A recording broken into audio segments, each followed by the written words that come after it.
இப்ப குழந்தை வளர்ப்பில் குழந்தை அடிக்கலாமா வேணாமா, ஏன் அடிக்கக்கூடாது அப்படின்னு சர்ச்சை நிறைய இடத்துல நடந்துகிட்டு இருக்குது. ரிசர்ச் ஸ்காலர் பண்றாங்க, அது மாதிரி அறிவியலாளர்கள் உளவியலாளர்கள் நிறைய பேர் பண்ணி ஒவ்வொருத்தரும் அபிப்பிராயம் சொல்றாங்க.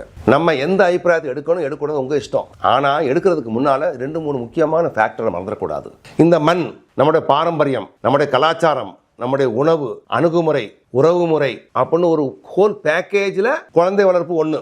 குழந்தை வளர்ப்பு மாத்திரம் ஒண்ணு கிடையாது, அதுல குழந்தை வளர்ப்பு ஒண்ணு.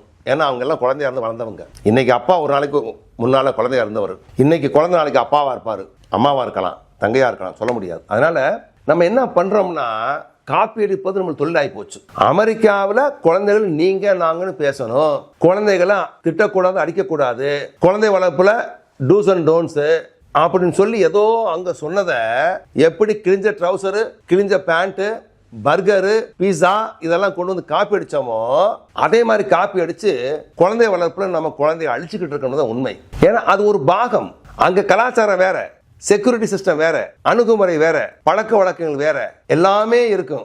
அதுல ஒரு முத்த மாத்திரம் எடுத்துக்கிட்டு அல்லது ஒரு கெடுதலை மாத்திரம் எடுத்துக்கிட்டு அது சரி தவறுன்னு சொல்றது தவறுன்னு சொல்லிட்டு நம்ம கலாச்சாரத்துக்கு தகுந்த மாதிரி நம்ம என்னது கூட்டு குடும்பம், அட்லீஸ்ட் ஒரு 5-10 பேர் சேர்ந்து வாழ்ந்த குடும்பம், வீட்டுக்கு 11 வீடு, சொந்தக்காரங்க, அண்ணன், மாமே, மச்சான், சித்தப்பா, பெரியப்பா, தாத்தா, அவ்வா, பாட்டி எல்லாமே இருக்கவங்க சேர்ந்து வாழலான்னு இருக்குது. உறவு இருக்குது, எப்பயாலும் சந்திக்கிறோம் இல்லையா? அதே மாதிரி உறவு இருக்கிற இந்த வாழ்க்கை இயக்கத்தில் நம்ம நாட்டுக்கும் வீட்டுக்கும் எது சேரும் அதை செஞ்சு படிக்கணும்.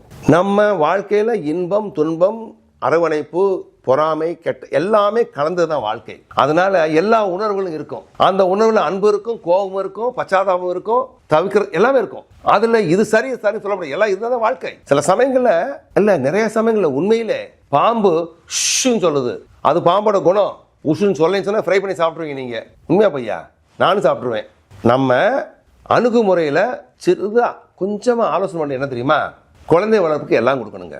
அன்பு, பாசம், பண்பு, சில சமயம் அப்படின்னு சொல்லணும், சில சமயம் ஒரு சின்ன தட்டு தட்டணும். நான் அடி வாங்கினேன் அதனால என் பிள்ளை அடி வாங்கணும்னு சொல்ல மாட்டேன். அடிக்கிற நேரம் வரும்போது அடிக்கணும். ஒரு பிள்ளை ரிமோட் எடுத்து உடைச்சிக்கிட்டே இருக்குங்க, ஐயா என் பிள்ளை உடைக்குது, ஏன் அடிக்கக்கூடாது, இல்லவே இல்லை. ரிமோட் எடுத்து உடைச்ச உடனே கையில் ஒரு அடி போடணும், 2ஆவதையும் போடணும், அழுக விடுங்க. அப்போ தெரியும், ஓஹோ ரிமோட்டை உடைச்சா அடி கிடைக்கும், அடி வாங்குறேன்னா ரிமோட் உடைக்கணும் அர்த்தம் சொல்லி லிங்க் பண்ணிக்கிறோம். செய்யாதது உண்மை. தவறி விழுகிறது வேற, வேணும் உடைக்கிறது வேற. அப்போ குழந்தைகளை அடிக்கிறேன்னு சொன்னா எங்கோ ஒரு இங்கேயோ பின்பக்கமோ மண்டையில் அடிக்கக்கூடாது, அது தெரிஞ்சுக்கணும். காலோட கண்டைக்கால்லையோ பின்பக்கம் குழந்தை இருக்கிறதுல அங்கே ஒரு சின்ன தட்டு வரலாம். ஏன்னா அடிக்கணும்னு சொல்றாரு சுபாஷ் சந்திரன், பெல்ட் எடுத்து விளாசுறதா அப்படின்னு சொல்லிட்டு ஏமாற வெளியே போட்டுருவாங்க.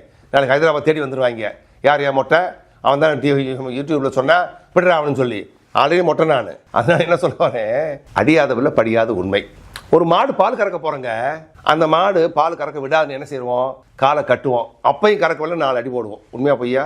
ரைட். இயற்கையின் தத்துவமே சாம தான பேத தண்டம் சொல்றாங்க. எல்லா முறைகளும் இருக்கணும், அதுல தேவையான மாத்திரம் எடுத்துக்கிறணும், தேவையில்லாத விட்டுறணும், அது உங்களுக்கு தேவையில்லைன்னு பார்த்துக்கிறணும். புரிஞ்சுக்கிட்டீங்களா? அதனால குழந்தை வளர்ப்புல வீட்டில் அம்மா அப்பாக்கள் வளர்க்குறதா இருந்தா, கட்டுப்பாடு வளர்க்குறதா இருந்தா, நல்ல பிரச்சனை மாத்திரம் இருந்தா, சில விதிமுறைகளை மீறும் போது தண்டனை கொடுத்து தான் ஆகணும். அதான் சத்தியம், உண்மை.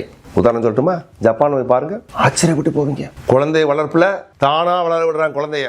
ஸ்கூலுக்கு யாரும் விட மாட்டாங்க. குழந்தை வளர்ப்புல குழந்தை தானா ஸ்கூலுக்கு போகும், யாரும் ஸ்கூலுன்னு விட மாட்டாங்க, பிக்கப் பண்ண மாட்டாங்க. குழந்தை பஸ்ஸை விட்டு இறங்கி தானால அப்படியே வந்து வீட்டுக்கு சேர்ந்துடும். ஏன்? வளர்க்கப்பட்ட விதம். அதனால நம்ம நாட்டில், நம்ம ஊர்ல, நம்ம மண்ணில் சில குணாதிசயங்கள் இருக்குது, அது நம்ம உடம்புல இருக்குது. அது தகுந்த மாதிரி குழந்தை வளர்ப்புல தேவை இருக்கும் போது சின்ன கோட்டா வேணும், இல்லைன்னா ரொம்ப கஷ்டம். அதை பார்த்துக்கிட்டு இருக்கேன். இப்போ மரியாதைன்ற பேர்ல, அன்புன்ற பேர்ல, ஏதோ வெளிநாட்டு கலாச்சாரத்தின் பேர்ல குழந்தையை அழிக்காம ஆள விடுங்கள், வாழ விடுங்கள். புரிஞ்சுக்கிட்டீங்களாங்க? இது சம்பந்தமா ஏதாவது உங்களுக்கு கொஸ்டின் இருந்தாலும் கேளுங்க. கேளுங்கள் கொடுக்கப்படும், தட்டுங்கள் திறக்கப்படும். சொன்னவனு கிறிஸ்டின் சொல்லிடாதீங்க, சும்மா ஒரு பதிவை சொன்னேன். ஓகேங்க.